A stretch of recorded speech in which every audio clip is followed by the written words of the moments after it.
This isn't a hot take because I have thought about it, but that doesn't mean it might not be a bit prickly, all the same.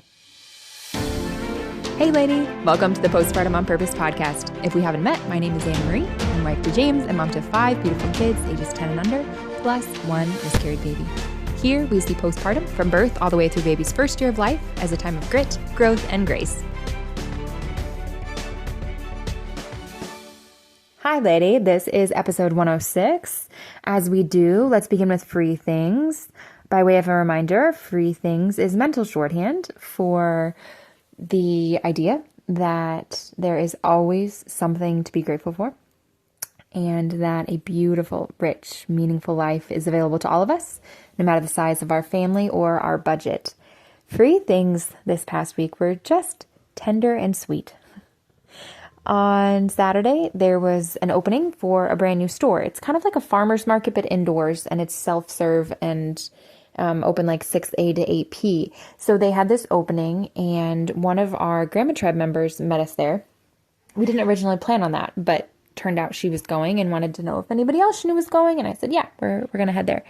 And after we stopped into the store and got a couple of things to support the good vendors there, she just asked me, hey, can I take the 8-year-old home with me just like for the afternoon? Can she just come over and hang out and do crafts and whatever else comes up? And I said, that'd be lovely. That'd be so kind.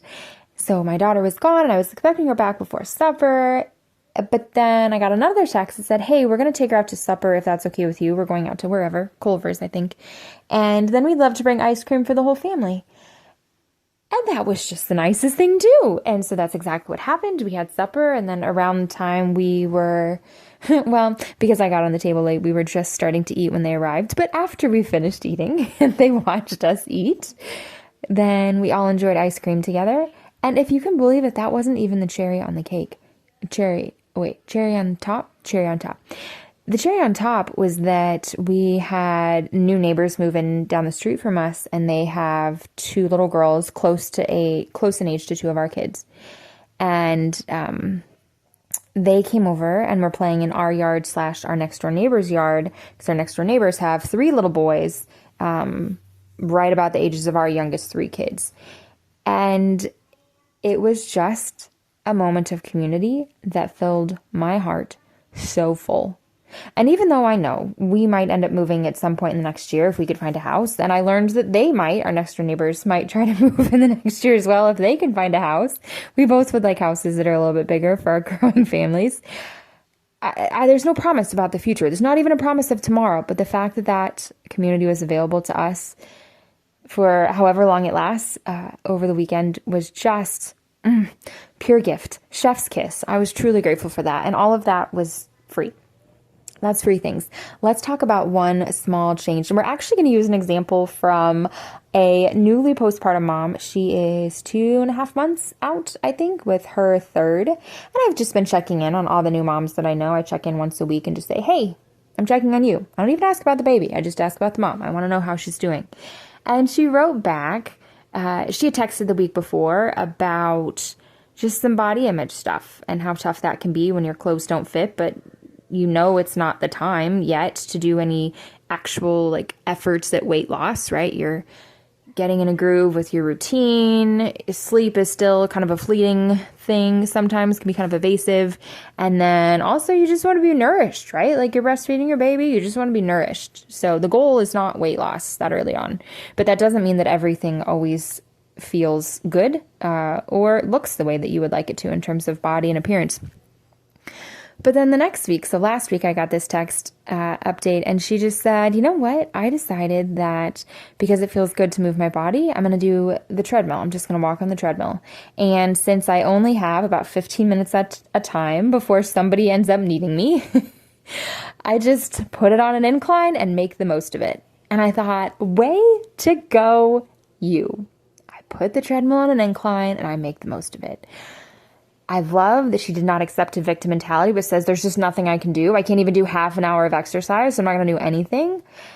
But so she didn't give up, but she also chose to work with what she had. She accepted the reality that about 15 minutes is what she has right now, and she chose to work within those parameters. That made my heart soar. Way to go, mama. I love that. I love that one small change. And then daily dose of discomfort. If you're listening fairly close to the time of recording, there's been a really high profile, very tragic case of a mom who murdered her 3 children. And the jury is deciding essentially whether she was sane or not and capable of making rational choices at the time that this devastating murder happened. And my point in telling you this is not to comment on that case at all. My point is simply to tell you that my daily dose of discomfort has actually been to not seek out detailed descriptions that would help me make a clear judgment on guilt or not guilt, because really what would be underlying it would be an anxiety to try to prove to myself that that could never happen to me, or why I'm not at all like her, or why I'm on the flip side, like what we have in common. But it is not necessary to me as a mom of young children. And, you know, if I had been newly postpartum, which of course, as you know, I'm not, my youngest is now 1 year and 2 months old, but at whatever point I might have been during postpartum, it would not be necessary for me to know the details of the case. And yet I know that in the past, that is exactly what I would have sought out. News stories, trying to piece things together, make sense of it, talking about it to my husband to get his opinion.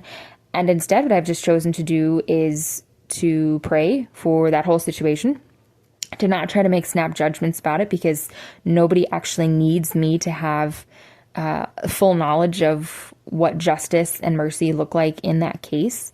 But the daily dose of discomfort has just been to resist the urge to try to learn more in order to quiet any level of anxiety that I might feel. So that's the daily dose of discomfort for this week. Let's talk just very briefly. There's not a lot that I want to say about this concept of who gets to hold your baby, but I do want to address it because I think 2 things come to mind. I reviewed several episodes back a really beautiful book that I do highly recommend called Nurturing Whole Health, You, Your Baby, and God in the First Year, especially because it's the only baby care book that I am aware of which emphasizes the importance of spiritual health. And I should say baby care plus mom care book, because it really does a good job of addressing both baby's health in the first year and the mom's postpartum experience. But I really like the book. There was one note in it where, and it's written by a pediatric nurse practitioner and a pediatrician, just for context, like who is writing this book.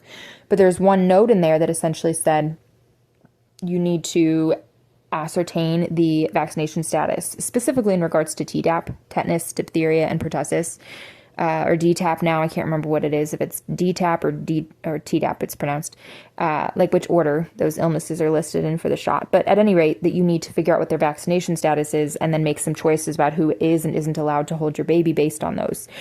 And here's the main point I want to make in regards to that statement.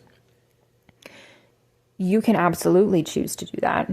You can choose to do that. And that is a thing that you get to choose as a mom. You get to choose who has direct and intimate access to your child, holding them, maybe spending prolonged periods of time with them. I don't know in your particular situation if you are looking at maybe having a family member who watches your child in their home or watches your child in your home, or in some way spends a lot of time with the baby. And on the flip side, you may have family members who just kind of pop in and out for very short visits, or may become like my mother-in-law did for our first 4 kids for a concentrated week or even 10 days.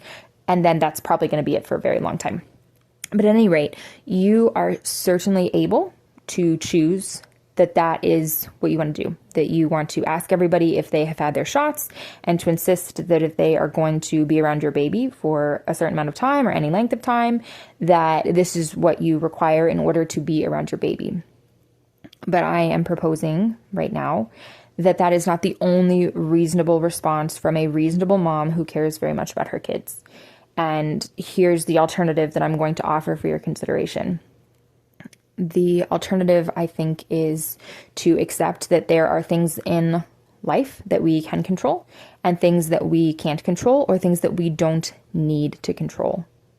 And I have found it to be far less stressful to assume goodwill of others and not to ask other people to get a shot before being around my child, or to even ask them if they've had one. It's not something that I have chosen to do.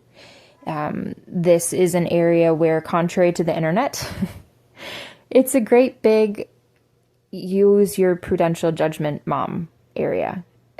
Things that would change my position would be if I had a child who was born premature, or a child who had significant and or lasting medical complications of some kind. Those things I think would probably make me reconsider. But it is within bounds. It's something to decide and talk, of course, with your husband about your comfort level and his. But you don't have to do that. And I think that's really just what I want to communicate. You can do that, but it is also reasonable and possible and rational to say, other people's decisions about that are not up to me, and I don't need to worry about them. Like, good moms can fall on either side of that line. And in case you have only been presented with one opinion by the good folks of Instagram or some other form of social media, I just want to put that out there for you, that I have found it to be less stressful to not worry about that, and to actually just have a pretty basic standard, which is, if you are actively ill or somebody in your direct family is actively ill, let's maybe reschedule a play date, for instance, like if that's what we've got planned. But truth be told, my children have never, like my babies have never gotten sick from an adult being around them in any way that I could trace. They've been sick from, as they get older in particular, from playing with other children, from exposure to other people who don't wipe their noses, or don't wash their hands, or put everything in their mouths, or slobber all over everything. And honestly, I mean, too, like back when we had a dog, our dog died several years ago now, but back when we had a dog, I mean, our dog was much filthier as far as bacteria and germs than I think the average adult of reasonable cleanliness, reasonable hygiene. So that's just something that, that's a standard that we've settled on. If you are actively sick, or somebody in your house is actively sick, let's reschedule. But otherwise, especially for an adult who, like I said, should be washing their hands, hopefully reasonably often, that works just fine for us. And the more children that we have, I think the more relaxed that I have become.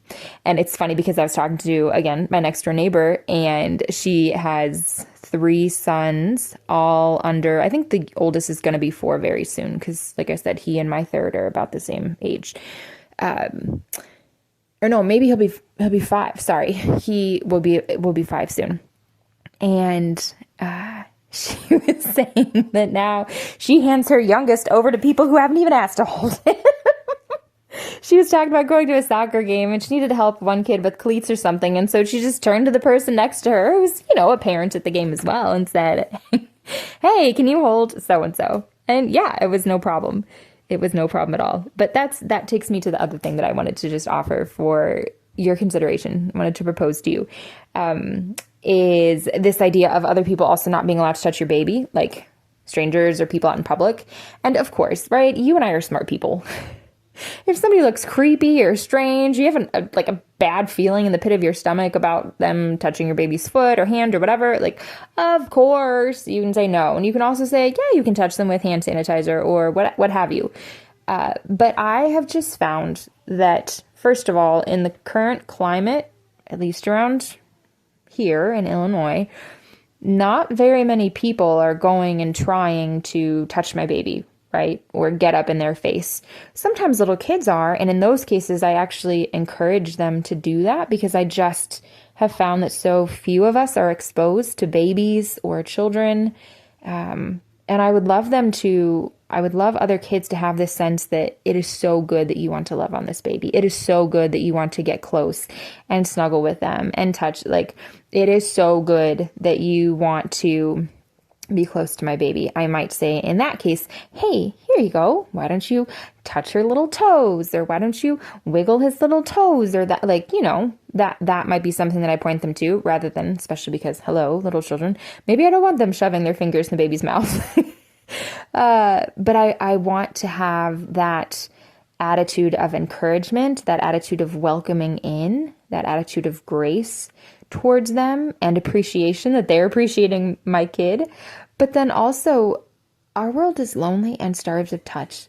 And that is just an honest to goodness truth.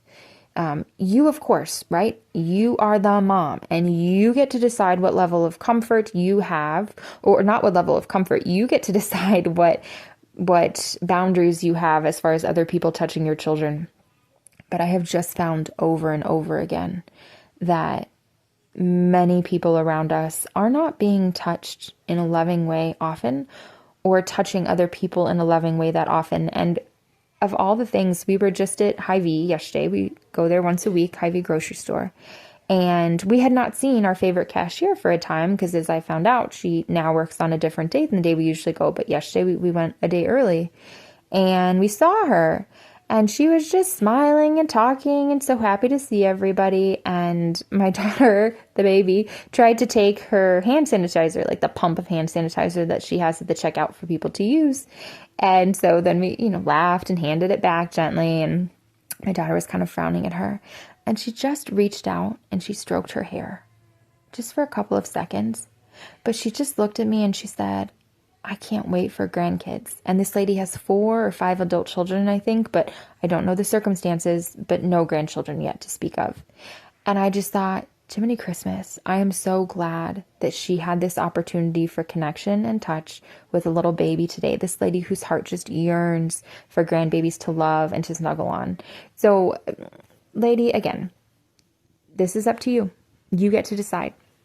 But I would simply submit, offer for your consideration the idea that we are sometimes encouraged to be more cautious than perhaps is necessary, and that our feeling anxious about something doesn't always have to have the final say. Like, we don't have to be bossed around by feeling a little uncomfortable for something if it's not that, like, gut level, I think something is really wrong with this person. But if it's more just a little bit like, oh, I've heard that people shouldn't do that kind of a thing, it's just sort of like a vague, well, the people of social media told me not to do that. If that's all that it is, sometimes it can be a gift to go just a touch outside of our comfort zones and try something else and just see. And I've suggested many, many times before, it's also possible to try one perspective or one way of doing things and then to make adjustments or changes based on how that's going for us. I hope you have a wonderful week until I talk to you next. Bye, lady.